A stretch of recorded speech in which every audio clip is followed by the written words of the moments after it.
for joining us tonight. I'm sorry we're late. yes, it's late. We're doing something, but we're here. How are you, Mel? I'm good. How are you? I'm good. Yeah. Yes. You look happy. I am happy. You look pretty. Oh, stop Yeah. saying you. And you guys always look pretty. Yeah. Awesome. We've got an awesome guest speaker tonight. His name's Malcolm Preach. Please press share. Everyone needs to hear his story. You don't know who it can save or help or relate. Feel free to ask him questions. So you can just comment below. Yeah. And I'll be waiting there. Yeah, it's Getting all your excellent. questions and Yeah. Yeah. Yeah, and if you want to ask Rhea any questions about anti-ice campaign or the fence that we held and stuff like that, yeah. I'll be there. Yeah, or if you like to share your testimony, and like we really would love to know that there's people out there that your story can help. Yes. So please just comment below, comment on Facebook. We do have a problem with our website. You can explain that a bit? Yeah, so our website is down at the moment. We can't receive any emails and all that. But our Facebook Messenger is still on. So you can still message us on Messenger, and you can call our office number, which is 566566063. Or we can So- just pop into 204 Nerang Road. Street. Southport, Yeah, in Southport. Gold Coast. Yes. Unless you live on the other side of Australia, and then you can Just message, yeah. go over once We're, COVID we're, starts. we're online always. We just got some housekeeping stuff to go through. Yes, and we would like to thank everyone who supported and helped us to our very successful Ride Against Us last Saturday. Yeah, We were that's there. nice. Yes, it was so fun. Yeah.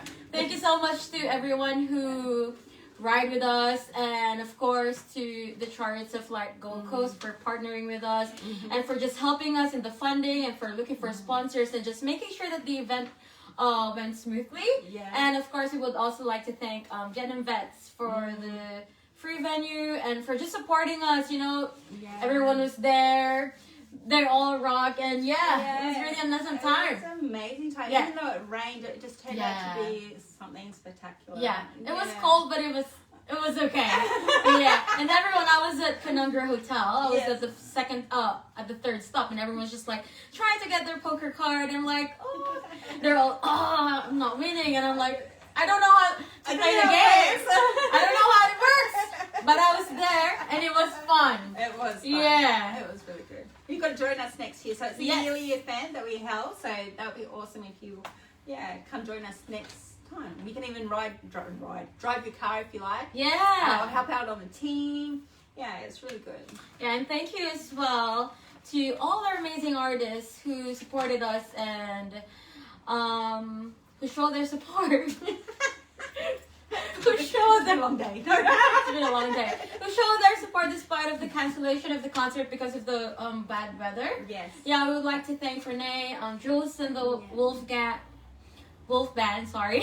Adam Hole Band, Mason Rack Band, Rebel FM, thank you for helping us and partnering with us, and all the volunteers, just everyone really. And to all the bikers who went and played with us and just had fun with us. We appreciate you, and we're really happy that you went to the ride. Yes. Yes. I think you covered all of it. I know. It's amazing. Yeah, this one.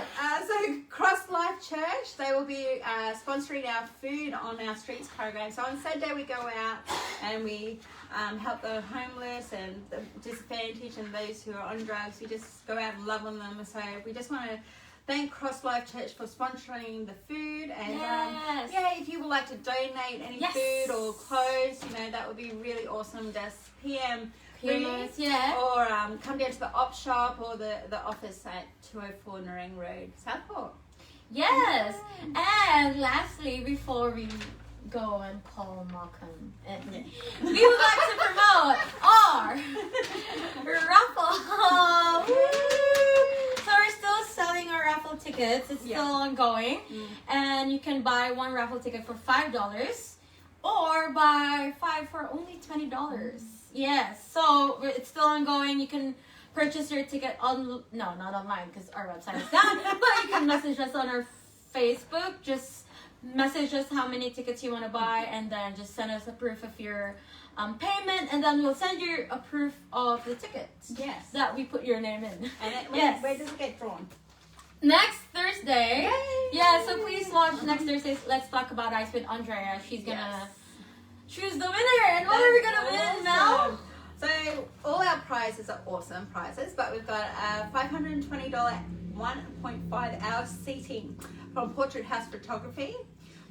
A $350 accommodation at Bearded Dragon. $200 voucher at Bentley Tattoo. Oh, I want that. I know, and tattoo I want that. Awesome. And a $150 voucher from Canungra Hotel. Oh, and a $50 voucher from Safaris, Forest and Gifts. A $200 voucher from Chevron Automotive. The Knights of Gallipoli. And Yeah. I said it properly this Yeah, time. yeah, Frame you did. print. Yeah, it's really big. It's really good. It's like a frame print from World War Oh, wow. II or one. That's cool. Yeah, and a $100 voucher from Gasoline Alley. A $200 voucher at Motorcycle Crash Repair. A $250 voucher from Queensland Motorcycle Breakdown Service. And a $125 voucher at Top Rider Motorcycle Training. That was very long. And this That was was very long. $100 voucher from Two Moto Triumph Springwood. Total Bike Care, BT Digital, can't pronounce words tonight. Air pressure sensor. Motorcycle cover. You want me to read this one? Sure, this Yeah. $150 voucher from Australia Detailing Group Gold Coast at Burleigh Heads. And last but not the least, You can say this one. oh, Wicked Fabrication and Engineering, chrome handles, bars. So yeah, just buy tickets now, and don't forget to share this Yeah. live video. Yes. And would you like to share. introduce? Yes, so we're just going to introduce Malcolm Preach. Yay! Everyone, not like we can see you clap. Yay! Hey Malcolm, how are you? Yes, good, thank you. Thank you for joining us. And yeah. Sure. So how's your life journey been? Do you want to tell us a bit about what your childhood like and growing up was like for you? My childhood was it was a bit rough, but like everyone else, a bit rough. I did come from a poor family. The struggle was real. Some birthday cakes were just whole bread, Yeah. old school Catholic candles in there. But besides that, we always had a strong grandmother that looked after all of us and Oh wow. raised maybe like 12 to 15 grandchildren on their own. Oh wow. Or with another lady, my auntie. Oh, so your grandparents looked after you? Yeah, just my grandma Wow. and my grandma's daughter. Oh wow. And how many siblings do you have? I've got one sibling. Yeah. I've got an older brother.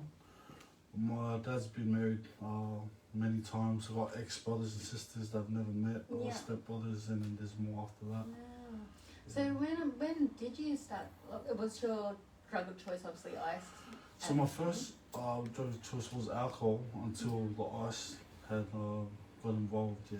Yeah. And when did you start drinking alcohol? And was there a reason why? Was it like a party thing to mingle or? No, well, I was homeless on the streets when I was 12 years old, and being on the streets, you have to drink to feel comfortable to sleep at places, Yeah.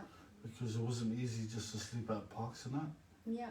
So most of us drank just to survive. It was a survival thing. It wasn't to have party. It was just there wasn't that much party on Yeah, the streets, Yeah. Yeah. Let's just get drunk, reminisce about in the future how we're gonna get out of that hole.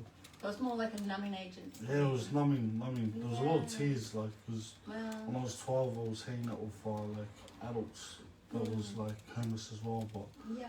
they were just the quiet ones, the unknown ones. Yeah. Yeah. And when did you start getting into the harder stuff like marijuana? Was it the hard drugs or? So with weed, I started when I was around 15 years old, Yeah.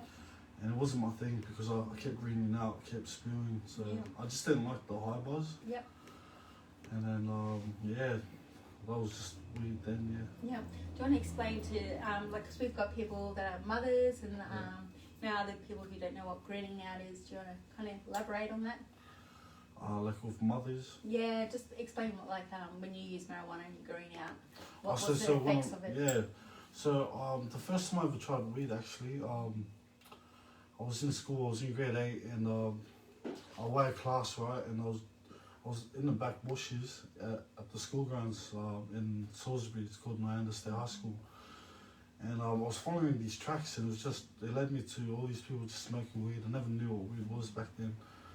And I remember they told me, because I had a bad toothache at the time, they said, this is good medicine.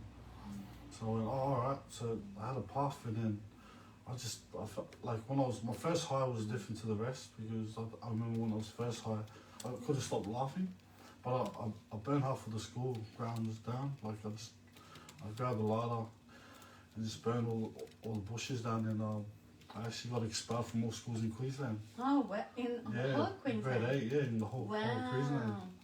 Due to the drug use or Due behaviour? to, because if I wasn't high, I wouldn't have done that. Oh. Yeah, so then in the future, like every time when I mean greening, so when I was to smoke weed, man, I just spew up all the time. So greening's like spewing up and then passing out wherever, you know. Yeah.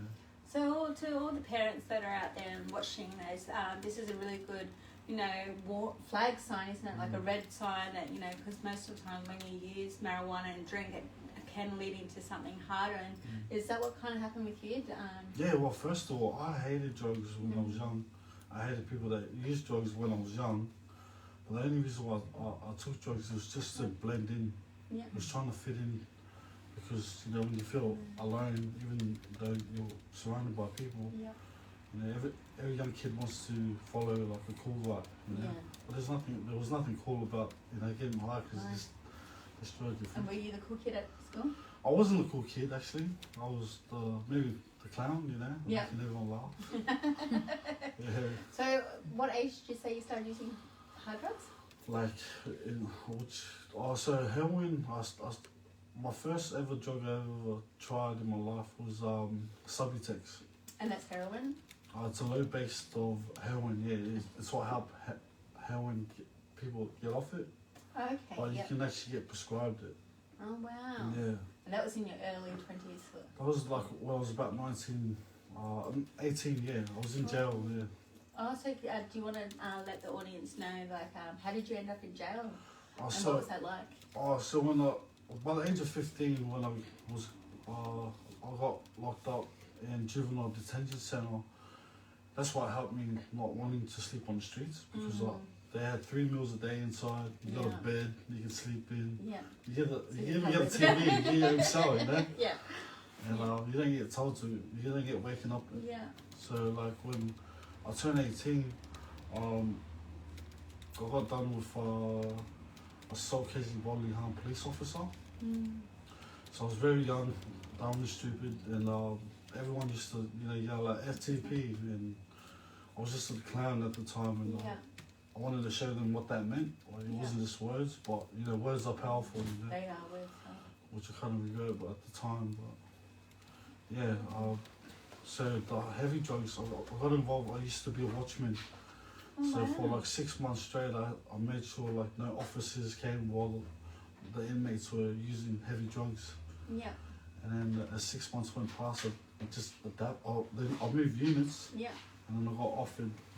That's when I first experienced my first. Wow.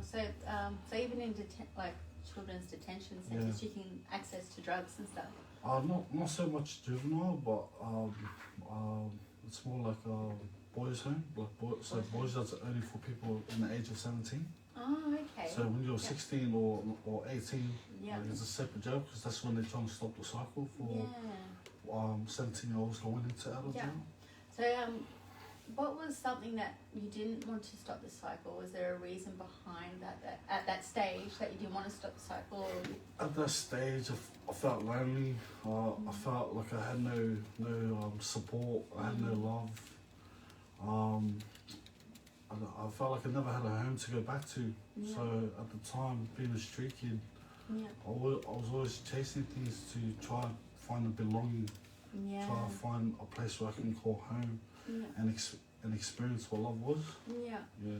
So if anyone's watching out there and this is kind of relating to you, I just got goosebumps then, if Malcolm's story is very resonating with you, or you're in the same predicament, you've been in a boys' home and you don't have that support or anything like that, we would love to support you. You can call us on 1800 No to Eyes or 1800 66 86423. Please comment now if you'd like to talk to Malcolm, if you've got any questions about anything that he has to say about what he's already mentioned. And we're still going into more of his story. I have heard Malcolm's wonderful story. So okay, so when you came out of boys' home, what did you do?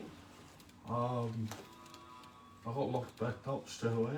Oh, did you? Yeah. Because I felt like I belonged inside because the brothers inside, they just care for you. And So did you do it on purpose? yeah. So when I got out of court, I got bail and I had a rock and I smashed most of the cars that was at the car park, and I waited for the police to come.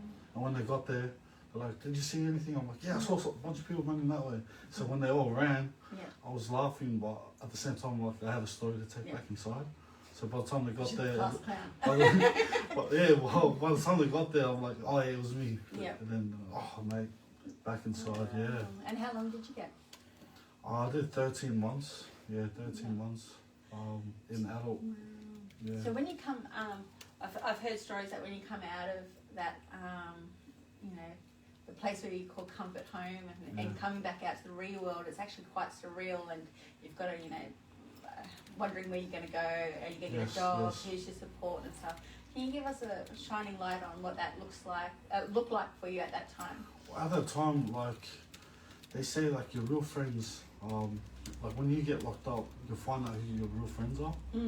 Because when you're inside and people are getting mails, and when you don't get a mail from the outside world, like, you think, oh, no one loves me out there. Yeah. And no one's even thinking about me because you're not getting a letter or a phone call, like, asking if they could put your name down. So when I got out, like, it feels like I was alone. Yeah. But then, like, while I was out, like, I knew within me, like, a cycle had to change. Yeah. You know, Was that your turning point?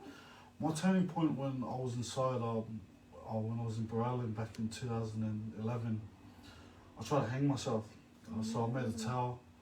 I didn't make a towel, there was already a towel, but I got a razor, like a little razor out of whatever you raise your face with. A razor blade, yeah. So I got a razor blade and I made my own like rope out of like 2 towels, and I actually stood on it, and it was so tight that it couldn't just break.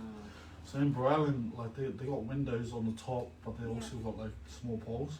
Yeah. So I went to hang myself. Yeah. And as I went to jump, the rope broke. Yeah. And I was just crying there, like I was lost, like I didn't know what hope was. Yeah. Like I just needed something. Yeah. Yeah. So my turning point is that night I went to sleep. Yeah. And something just incredibly happened to me there. Wow. And what was that? Well, like. You can show your face. Yeah. Well, like. I'm not like I hate religion, you know. It's not about religion at the end of the day. You don't just like I don't want to like push people away because they feel this guy's gonna start preaching. No, it's not that at all. It's my own, I can only speak from my own experience. Yes, that's right. And when I went to bed that night, I tried to commit suicide. I remember I was at a party in my dream, and it felt so real. And I remember everything just like swooshed, and then it just came to a massive door, and the door just opened. Yeah. And I never read the Bible, never had any understanding of what the word was. And I just remember, like, Jesus was standing right in the middle of that door. Wow. And the first thing I did was, my whole body just automatically just went bang right on the floor. Yeah. Asking for his forgiveness. Wow. And I just remember, like, him picking me up, and he walked me to, like, a table. Yeah. And he was, like, praying for me. Yeah. I was like, I thought we prayed to you, but he was like in my dream, he was interceding for me. Wow. And he was giving me tissues at the same time. I was bleeding, but I couldn't find the wound. Yeah. But then I realized the blood was just my sin, but there was no wound because he took the wounds for me, you know? Yeah, that's amazing. Yeah. So, this, as we said many times, this is not a religious organisation, but this is his hope story. It's many people's hope story, and we just also want to let you know that if anything was triggering about the suicide, we just want you to contact us. If you can't contact us, contact Lifeline. We do want you to get help. There is hope, and as you can see that Malcolm's standing here just looking amazing, so there is hope and you can get through this. Wow, so that was really an awesome turn of the response. Yeah. Do you mind if you pass my drink, please? Yes. I'm getting fried now. Okay, so going back to talking about the topic of ice and stuff, is there anything that you can tell us that just that point of where the effects that you had that wasn't really fun at all? That wasn't fun? That wasn't fun. I think the come down. Yeah, they come down? Yeah, because I remember every time I used to take ice, you feel like you're on top of the world. Yeah. Like you could be sitting down for hours doing nothing whatsoever, and you think you're achieving all these goals. Yeah. Like, you know, I've got a diploma in this. But that's just the natural endorphins just getting released. Yeah. Like twice as much as not like normal people do, because Yeah. that's what the drug does. And I hate when I come down and I'm still, Yeah. you know, I'm still a mess. Yeah. You know, I think that's for me. Like when I was taking ice, because I stopped suicide, like the whole suicidal thing. I don't believe in it anymore. Yeah. I just wanted to hit rock bottom all the time, because I feel like my life was still the same when I wasn't taking drugs. Like, So you didn't think there was... I didn't have any hope at the time. So for me to take drugs, like it got to a point where I didn't even enjoy the high. Yeah. Like it was just, for me, I was so deceived within myself, in denial. I thought that if I was to take drugs, I can function better. Yeah. So I think they call it like a functional addict. Yeah. But no, it was just a big lie that I believe within myself that, you know, I need drugs to do things. But I think out of everything that I hate the drug about, Yeah. it had destroyed my family. It had destroyed like me as a man towards my kids, and you know, everything that I loved when I was younger and that I gained, it just went like that. Yeah. Just went bang, and then I So was it kind left of alone. turning you like really into a dark kind of person. Yeah, kind of like, because you have nothing to live for, you have nothing to lose, and when people are at that stage where like, I got nothing to lose, and they got that cold anger where they have to kill us because they got nothing, you know. Yeah. Yeah. They got no hope, they got no like support, they got no family, they got nothing, you know. So when did you start getting support? Well, I started getting support. So when I was 19, my grandma kicked me out of her home. But my grandma, she never like actually kicks people out. She just says, "I'll get out." But I was one of those like take it personal ones. Yeah. So yeah, I left and I called all these homeless shelters, and I remember one of them was called I went through Inala Youth Service. They helped me get connected to all these other services, and one service called me, and they were called Teen Challenge. I've heard of them. Yeah. Prison fellowship. Yeah. So Teen Challenge was they got a crisis accommodation at the moment in Calvin Grove, and they called me, and a man that worked there named Peter. He goes, "Hey man, I heard you're looking for a place," but at the time, because I was still on ice, and I was like, maybe this is God talking to me. And then I called back and I'm like, "Do you just have a gym?" And then he's like, "Yeah." Nice. I'm coming right now. Yeah, so I went into there, and then I don't know, it's like I had to get used to like learning new things, Yeah. like learning how to even communicate to others. I didn't even know, like simple things like that. Yeah, like renewing your mind. Yeah, renewing my mind and just learning how to communicate, learning how to be thoughtful about others. Oh, that's really good. Yeah, because wherever I walked and when someone looked at me, my mind's thinking like, oh, they got a problem, but it's just the whole force of the life that you live. Yeah, the life that I live. Yeah. So if you're out there and you're in recovery or you're stuck in addiction, please send Malcolm a text message now, and message, and he can answer any questions if you have about boys' home, prisons, or ICE or the effects, and you know, Malcolm's come a long way, and if you're in recovery, you know that you've just had this mindset that's so negative, hey. Yeah. And when your mind's negative, your behaviour becomes what you produce. So we're the fruit that we produce. If we're thinking bad, that's the way we're going to act. And, you know, we don't have anything positive or anything to look forward to when we're stuck in addiction. So I just want you to know there is that light, there is that positive, there is that hope. Yeah, you just have to strive and be strong and push through pain. Definitely. So if for the kids mothers out there with kids and young kids now, so we have kids that are from 12 or probably younger watching this, what advice can you give them that, you know, the first high that you get when they feel awesome and feels good and feels to mingle, what would you say to them to give them like an education around like this can go bad, this can go really, really bad for you, like your future's in jeopardy? Well, I like if I could go back and that little kid that used to hate drugs, like I know there's a lot of kids out there that really do hate drugs. They hate what it does to their own family. Like I reckon the best advice that I could probably give to those kids is stay in school. Like, you know, educate yourself.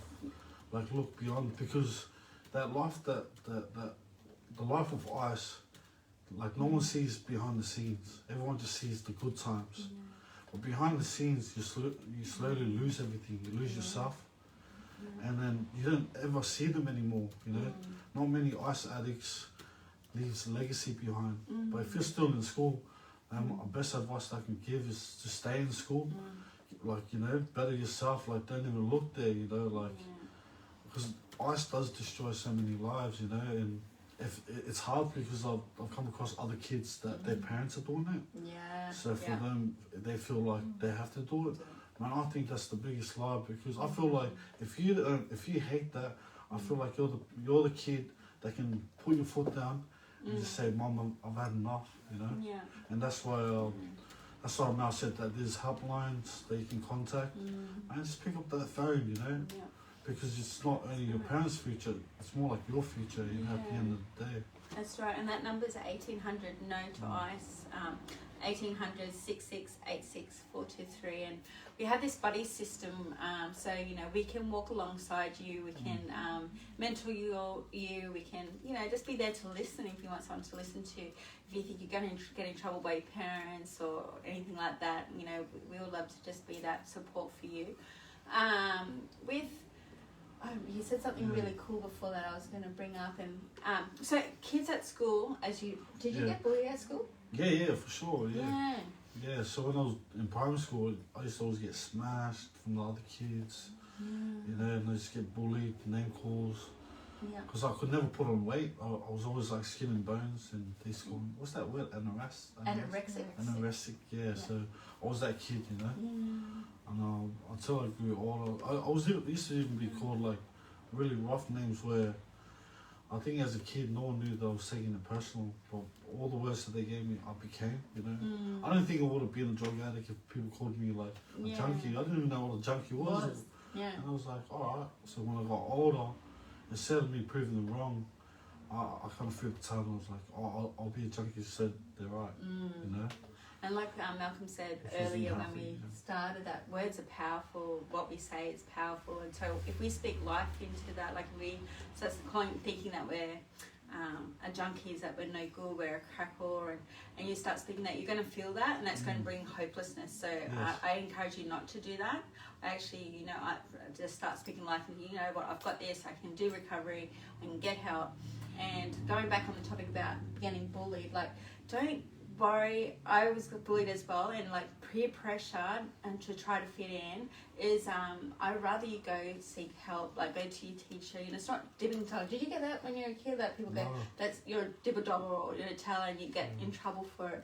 But I encourage you to seek help, because you're the one that's going to have your life together. You're the one that's going to have a car, a house, and success if you pursue that. Because friends come and go. Yeah. Well, friends ends with end, half of it. Yeah. Ends with end. So it's just totally right.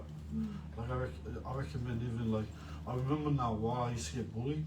You know, when you're getting bullied, I realized the best way to, like, the best revenge for a bully is to be nice.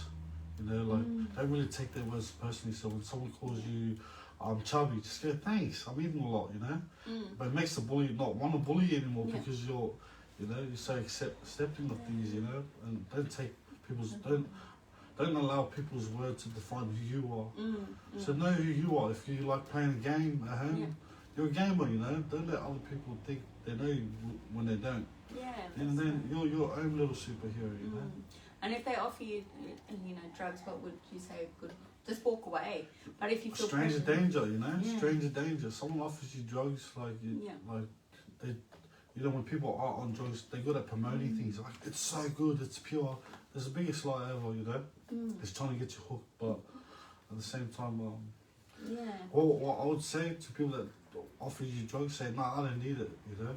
So we just got a question that came through, and it's, what can you say to people who hate drugs but would like to try it so they don't miss out? Man, that's a very hard question. Can I see that again? Sorry. What can you say to people who hate drugs but would like to try it so they don't miss out? I reckon just get out more. Like I'm looking at so they don't miss out. There's nothing to miss out about like drugs, to be honest. There's not. I reckon going and just doing normal things, bowling, top golf. That's better than taking drugs. So when you're just living a normal, happy life, you know, I reckon you're not missing out. First of all, you're not missing out on anything. Drugs, man, just leads to two places: self-destruction and death. Yeah. You know, that's the only two places. I know a lot of people that's died from drugs, you know, and I'm just thinking this now, like they probably thought I don't want to miss out, and then where are they now? You know, they're gone. You know. Yeah. So you don't need to try it. I hope that answers the question. Yeah, no, that's really good. Thank you for answering that. Right. I'm just going to take it on a different turn, if that's okay with you. Sure. And, if you don't feel comfortable talking about it, just say so. But I'm going to take it to a place of restoring relationships. Did you ever get to talk to your grandma and say, No. Did she tell you how she felt about? Yeah. Can you tell us a bit about that? So my grandma she knew I was on something, you know, but she was getting tired herself. But she just used to be like, I know you're on drugs. So for me, like, I started leaving home a lot because that's what the drug does. It keeps you so isolated. You're so boxed. Yeah. You know, you start hearing voices like, you know, that you're worthless. You know, you're no good. You know, you might as well end your life now because no one likes you. Yeah. Like all those voices are just lies, you know. But yeah, my grandma, like everyone had given up on me, you know. Yeah. Except my sister. My sister had always supported me from day one. But did you see the change from when they did support you to when they didn't, whilst you're in addiction? yeah, when I was in addiction, there was no support whatsoever. Like, no one wanted to support me, you know. Yeah. In the beginning, there was support, Yeah. but because I kept like not wanting to hear it, and I kept doing my own thing, there was no support. And I guess that goes with that saying, you know, you can only lead a horse to water, but you can't force it to drink. Yeah. Yes, so that's saying.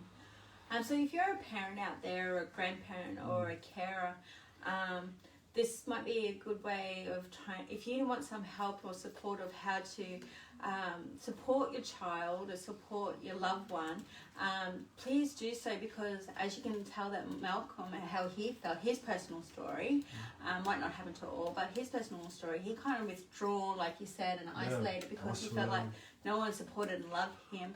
And we know that, most parents, they do love their children and they do want to support them. So I encourage you, if you don't know what to do, because it is hard when you've got a child in addiction and they're making their own choices they don't want to hear. And like Malcolm said, that they're hearing voices and stuff. They already got a battle in their head going on, like trying to listen to grandma. Oh, grandma's on my... Or just using this as an example. So please contact us. This anti-ice campaign, Facebook, because our webpage is down. It will be back up next week. Praise God, hopefully. I reckon to the parents as well, like that has kids that are suffering with any kind of drug addiction.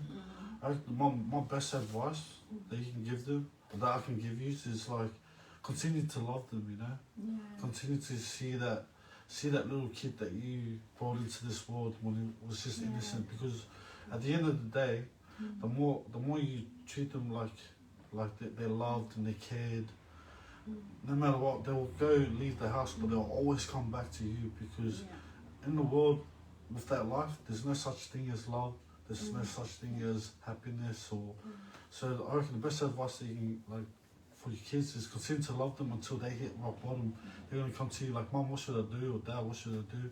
And that's when you can give the advice. Well, do you want help? You know, you can refer them to I'll call Australia Anti-Ice Campaign, and they can refer you into rehabs and to other support networks. You know. Thanks, Malcolm. You're very proud of your journey, and you're just amazing. And thank you for sharing. Do you have children, family? Yes, so I got a son and I got a daughter from two different moms, and my son's 6, my daughter's 4.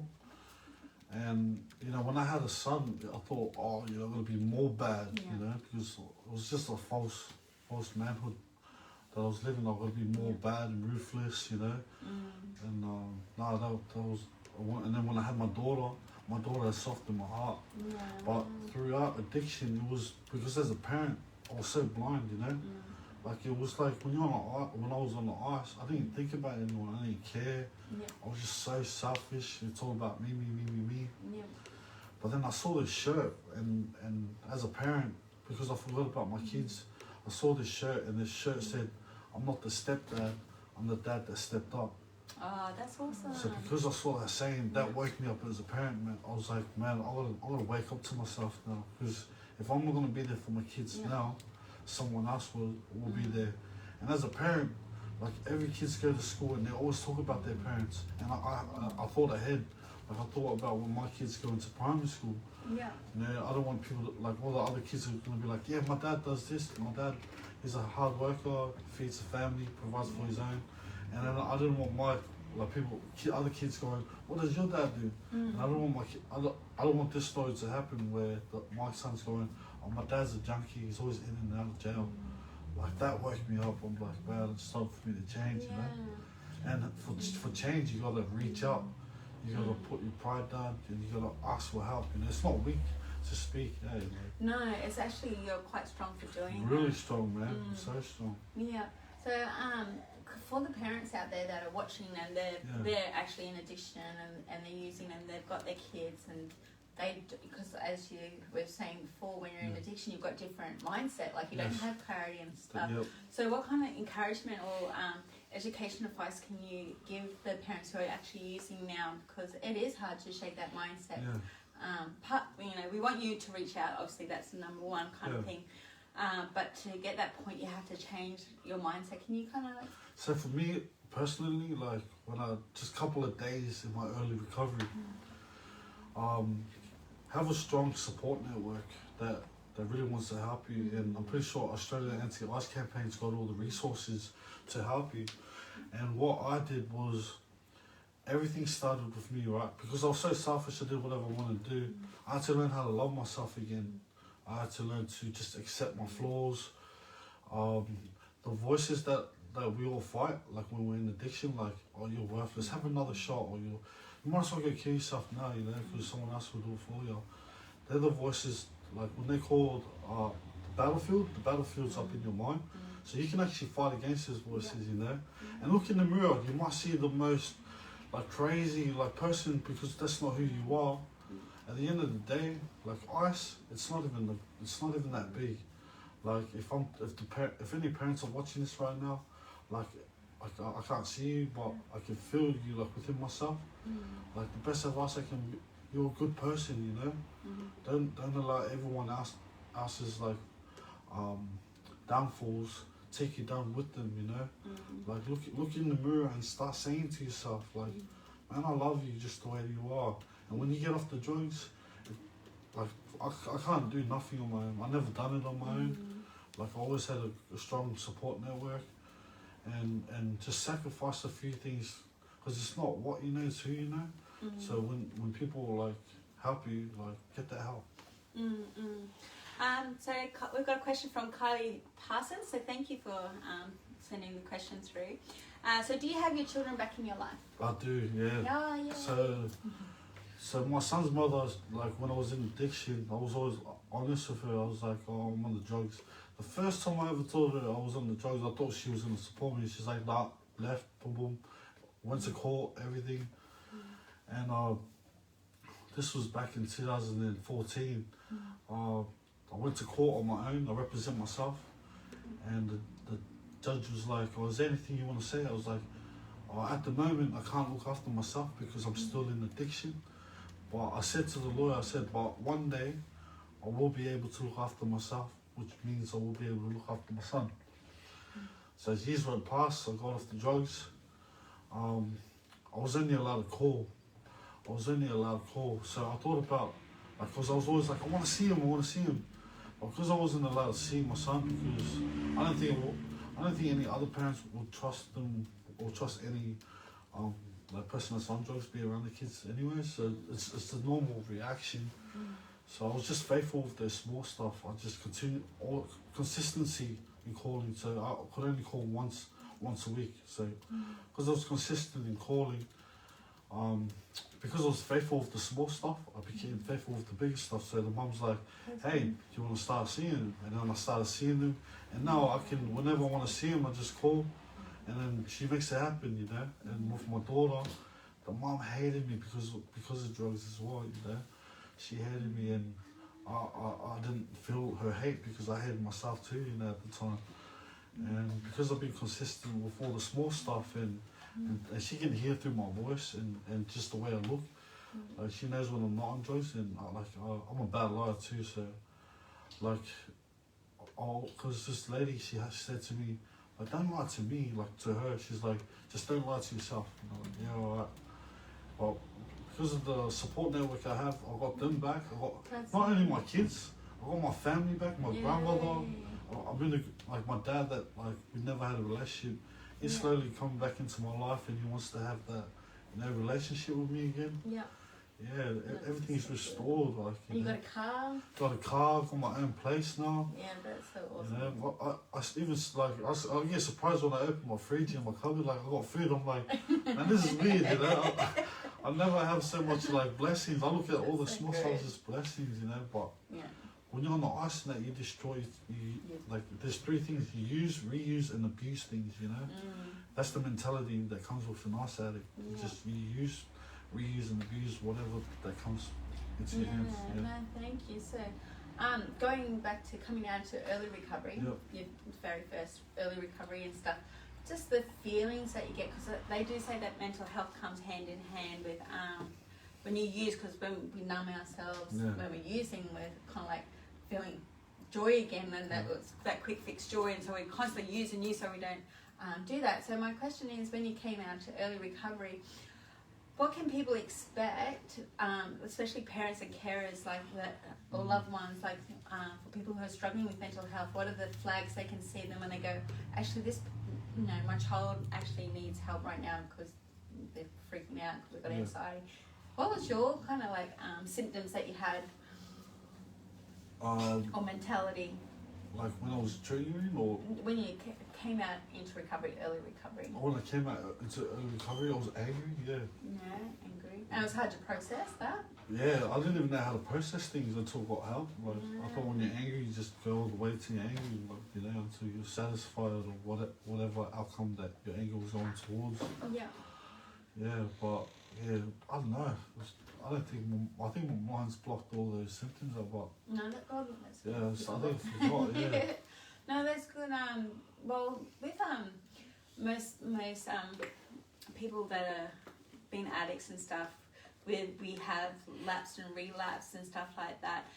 What's your advice of, you know, obviously getting back up and staying strong after you've lapsed, and don't feel down on yourself? Yeah, well, it's simple. It's not simple, but like, I reckon when you stop counting the amount of times that you fall and start counting the amount of times that you rise, man, your life will become better, man, you know? Like, starting again, it's not like, oh, I gotta do it, start all over again. I reckon, just keep getting back up. It's not the amount of times that you fall, just keep getting back up. So what was the reason that you relapse? Was it that anger, that you're angry and you didn't know how to process it, or what was It's it? because of my feelings. I wasn't educated in how to process my feelings. Yeah. So when I was sad, when someone, I call it like when I was heartbroken, maybe Yeah. after a relationship breakup, Yeah. I went back to what I knew Yeah. in a way. Like instead of me calling my support networks, I went back to something that, because I felt self-destruct. So Yeah. I needed something to confirm how I was feeling. And what made you not want to reach out to the support network? It was hard at the time, you know. It was hard. It was just like, but I realized it's because my whole reliance was on that relationship. Yeah. With the drug, or with With the lifestyle? with the lifestyle, because I had feelings that I never knew how to process them. Yeah. So when you're angry, like everything is all good when you're happy and always up, you know. Yeah. But when you're hitting like the deep stuff, like Yeah. sad grief, like I didn't know how to process them. Yeah. What encouragement would you give to someone who's not wanting to reach out to a support person right now? Or someone that doesn't want to reach out to a support network right now.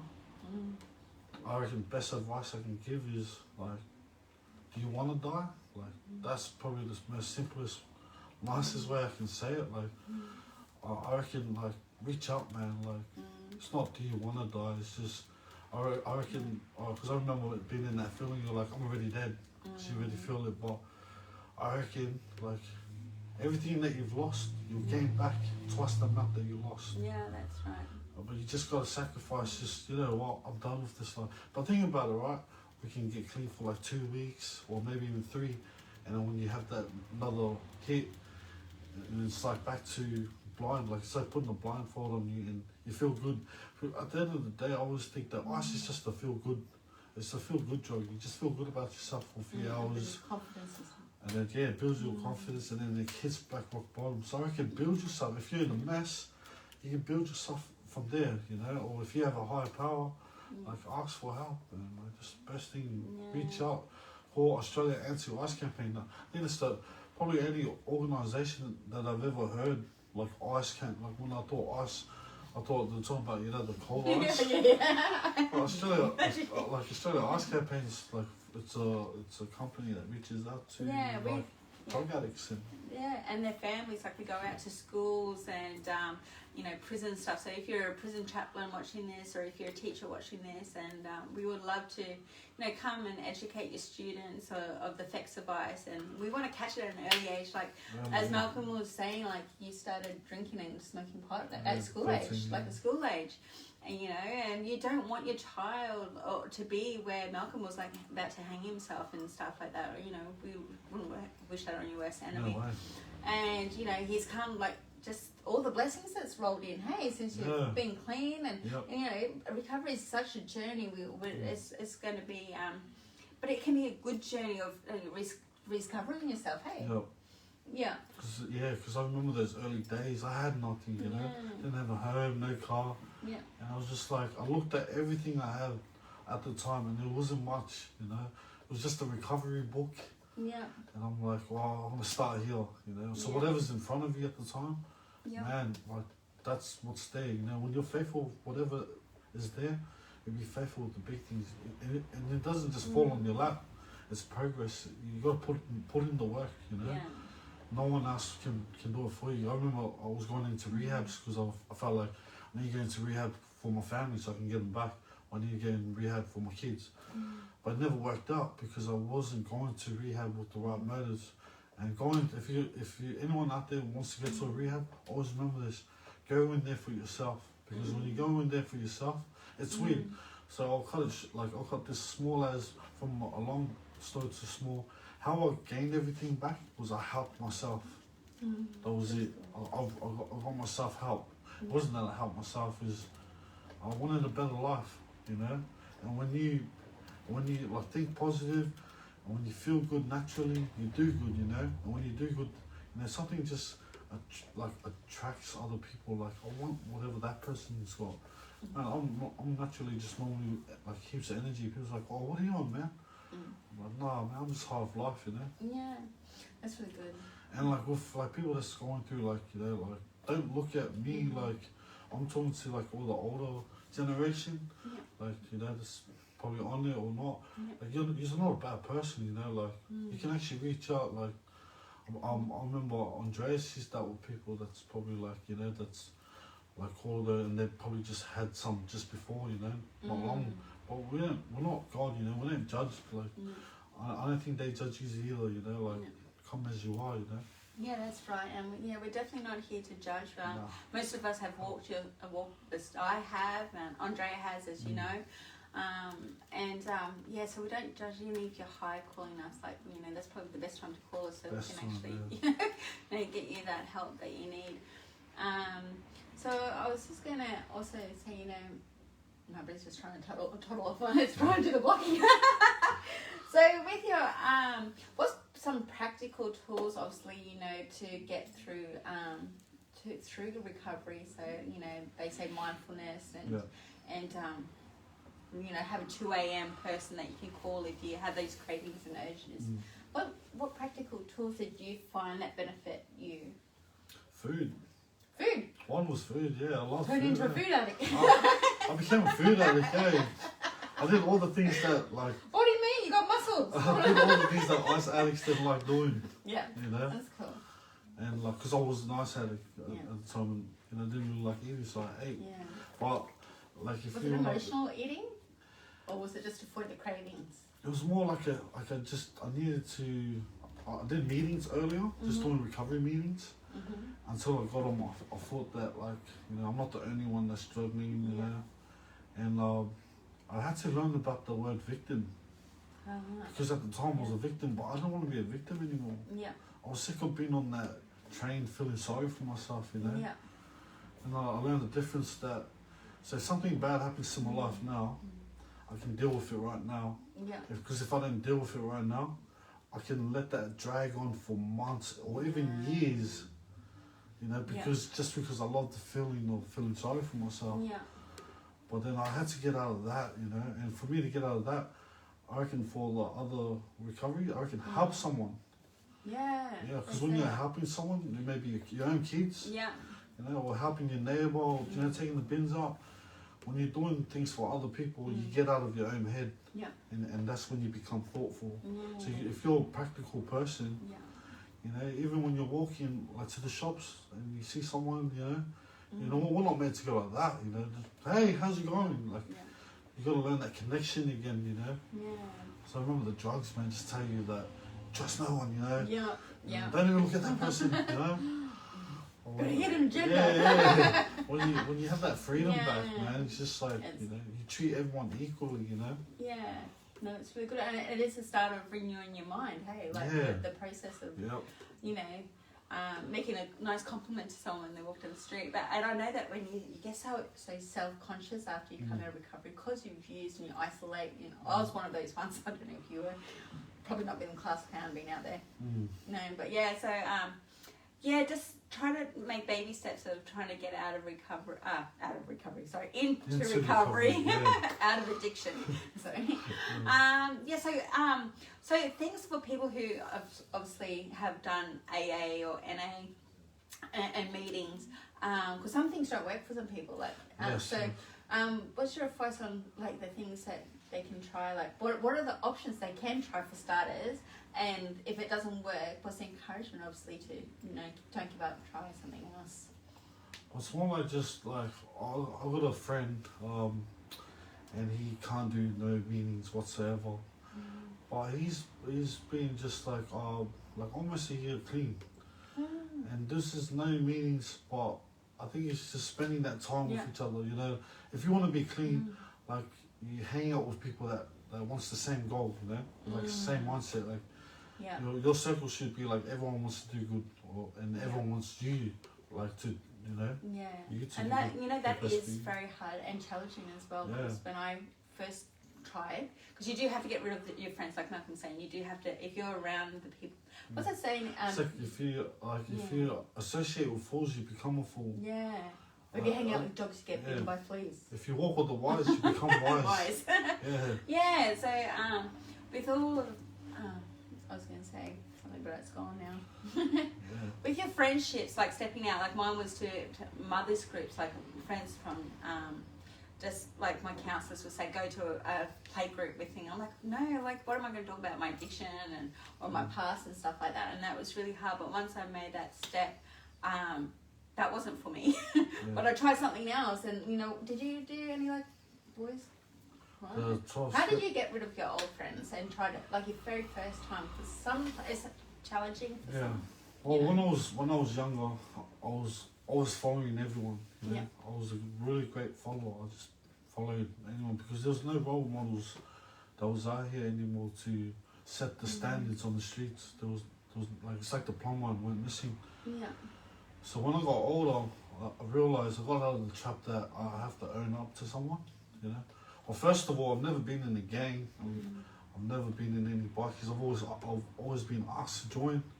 But I could never do it because I knew within myself that's not who I was. Yep. And because I already felt like I was already dead, I didn't need to hang out with a pack to feel protected. You know, I feel more comfortable just being on my own. Yeah. You know, and because I've been jumped many times, it's like, at the same time, if you feel alone, I reckon it's that loneliness that makes you make those silly decisions, you know, because you want to just chase after something so you don't feel that feeling. But I recommend just hanging out with, you know, they say hanging out with good people, you know what, not every bad person's like bad, you know, because everyone sees a struggle, like, and I'm probably talking to them right now, I understand, like, everyone sees your struggle, everyone judges you by your struggle, but no one sees the pain that's causing their struggles, you know. So I reckon the best, man, like, reach out, man, like, you know, it's not weak. And if you don't want, if you want to reach out, but you don't want to be publicly known that you're reaching out, just do it all, like, on your own, you know. No one will know. It's not like, this person has reached out, he wants help. It's not like that cycle where, like, this person's called the cops because he wants to get clean. Like, if you remove that jail mentality, of snitching and that, it's a different ball game, man. It's not even a game, it's life or death. You know, if you want life, man, reach out. If you're sick of that life, man. But here, so look at this, it's like sanity, it's like a cycle that never ends. My best advice was like, this is me, like, generally when I'm on my own, and this is how my mind goes. It's like, do I want this lifestyle for my kids, or should I just cut the cycle now and then show them another way of living? But for me to show them another way of living, I gotta learn to live those new ways of living, you know. And I reckon, like, if you're struggling, I bet you, man, think about it, right? We've all been in that struggle, right? You remember how there's always that one person always trying to reach out to us? Yes. Like, hey, but they're not addicts. Yeah. Man, that one person may even be the one that will save your life, you know. That's exactly. Reach out, hey, can never feed, you know. At the end, Yeah, no, that's really good. Thank you, Malcolm. And we also have a care team here, and it's on Mondays, Tuesdays, Wednesdays, Thursdays, from 9 till 4. I'm looking at my admin if you see me do this. Is it 10 to 4 or 9 to 4? 10 to 4. 10 to 4. So, you know, we've got a care team. So, as Malcolm said, if you don't want to reach out, you know, like coming in person or anything, we can talk to you by the phone. If you're kind of like, sometimes I'm one of those people that don't want to talk, but I love texting. That kind of varies at times. But we've got Ree, who's on admin. We've also got lots of people in offices here that will reply back to Messenger right now. You know, we've got an email address at, when it comes back on board, it's Australian Anti-IS admin at Australian Anti-IS campaign.org.au. And your information will be safe. Be sure that information will be safe. Yeah, and it's confidential, you know, and it's safe, and we're actually here to help. You know, when Malcolm would probably feel the same, that, you know, people freak out that their kids are going to get taken off them if they reach out for help, or you know, the cops are going to come and they're going to get raided and stuff. You know, when you come to us for help, we're here to help you. You know, we're not here to help get your kids taken off you. And it does look good in court too, anyway. Yeah, and that's right. And you know, for the justice system,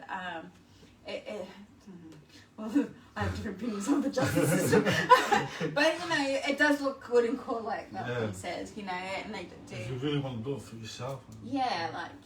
That's exactly right. So, you know, we're going to finish up soon. So if you've got any comments, please, you know, send it through now, questions. Hit share just before we end. We would love you, other people to hear Malcolm's story and that tell us some awesome blessings and feelings about recovery. Like, tell us your personal, like, what makes you so happy about recovery? Recovery, well, recovery is, it's not until you get somewhere. Yeah. I think recovery is like for the rest of my life, you know, but it's fun, you know. It can be fun when you want to make it fun. So what part fun, like discovering yourself, or what type of? So like when I was young, like so before the addiction came, I always look at myself before I took drugs. So before I took drugs, I was just this little kid that I used to love writing poems, you know. Oh, I that's used to cool. love writing poems, Yeah. singing. So then Do you want doing to rap for us? No. No. No, got it. Oh, that's cool. But yeah, I got back into what I liked doing when I was a kid, you know. It was like being born again, but it's like, who cares, you know? Because at the end of the day, whatever age, I remember I met a couple of people that's taking drugs when they were 9. When they were? 9 years old, 8. But I remember that when they came into recovery, it's like they were back at that age. And I'm like, you know what? Who cares? You can build from there. You can build from that. It's never too late, man. Yeah. It's never too late for anyone. Young, old, Yeah. or really, really old. It's never too late. Yeah. If you're still alive, man, that's something that's trying to tell you, man. You know, Yeah. it's not too late. Don't make it too late, you know. Yeah. Oh, that's wonderful. So, you know, thank you for sharing your story. Thank you for coming down, and you know, thank you guys for listening and watching. And you know, you can still jump on Facebook and ask Malcolm questions, and he's on Facebook. You can stalk. He's a good man, and you know, he's here to help. He loves helping people. So. Please reach out for any questions that you have, and we will see you next week. And don't forget we've got this saying, no, not even once. I so shouldn't be said. No, I'm kidding. Blessings. I hope you have an awesome week. Bye.